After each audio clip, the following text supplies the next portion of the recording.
હા કે કાલે હું બાંસવાડા જતો હતો ને વાટમાં એક કાકા મળ્યા મને. તે મને ઉભો રાખીને એમ કે પેલા વિડિયા બનાવે તો કે એમ. મેં કીધું હોવ હું પોતે. તે તને એક સવાલ પૂછું એનો જવાબ આલ એમ. તે મેં કીધું એક સવાલ હું 10 સવાલ પૂછો હું ફટાફટ જવાબ આલ દઉં એમ. તે કાકો એમ કે મુચ્ચો બુરો બટ રમીલા લીલીસમ ઇન સોર કાળા બટ. ઈ શું કહેવાય એમ ફટાફટ જવાબ આલ એમ.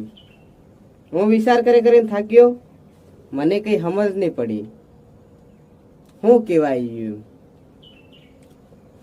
પછી કાકો હાથા જઈને હિન્દી બોલવા લાગી ગયા. પછી શું કે ખબર હે, અલ્યા સુજ્યા જામુન કા પેડ, એનો થોક ભૂરું ભટ્ટ, એના પાંદડે લીલસમ ને જામગ લાગે ઈ કાળા બટ. તો હું વાલીબાઈ ને વાળી વેડિયા બનાવે એમ કે મને.